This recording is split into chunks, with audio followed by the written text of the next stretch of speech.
Si sa carrière a surtout été marquée par son rôle d'animateur télé, Patrice Laffont a débuté en tant que comédien aux côtés d'un grand nom du cinéma français.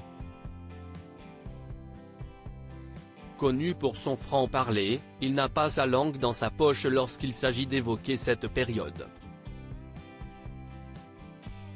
À 84 ans, Patrice Laffont se fait désormais plus discret à la télévision. Pour de nombreuses générations, il incarne des émissions de divertissement diffusées sur France 2 comme Pyramide ou encore Fort Boyard. Dans les années 90, l'animateur est une figure incontournable du petit écran.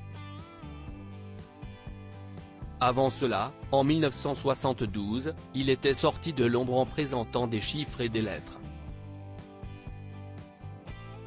L'aventure a duré pendant 17 ans. Fils de l'éditeur Robert Laffont et père de la très déjanté humoriste Axel Laffont, il a débuté sa carrière dans le cinéma. Dans les années 60, il a une vingtaine d'années lorsqu'il joue un jeune playboy dans Le Gendarme de Saint-Tropez. Ce sera son premier et seul grand rôle aux côtés d'un monstre sacré du cinéma français, Louis de Funès. En effet, Patrice Laffont a incarné le personnage de Jean-Luc, le soupirant de la fille du maréchal des logis chef Cruchot. Il finit par l'épouser à la fin de l'épisode.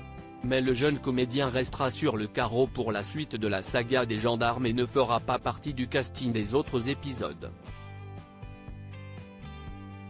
Je m'étais dit, s'il y a une suite, je ne serai. J'imagine que nous avons dû divorcer avant Le Gendarme à New York, a confié l'animateur télé au journal Nice Matin. Par rancunier, Patrice Laffont garde tout de même un souvenir impérissable du tournage aux côtés de Louis de Funès. C'était les grandes vacances et on était toute une bande de jeunes qui ne pensaient qu'à déconner. Avant le tournage, on nous avait dit de ne surtout pas aller à la plage car si nous étions bronzés, c'était mauvais pour l'image sur la pellicule.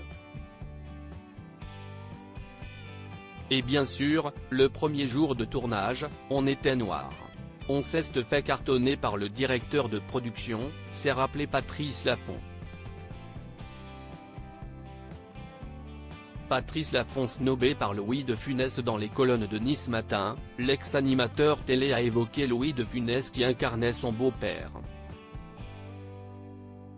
Autant le réalisateur Jean Giraud tolérait nos écarts, autant Louis de Funès fulminait. Il ne nous fréquentait pas et ne nous disait même plus bonjour après quelques incartades en plateau, car pour lui nous n'étions pas professionnels, s'est souvenu Patrice Laffont, amusé par le mélange des genres sur ce tournage.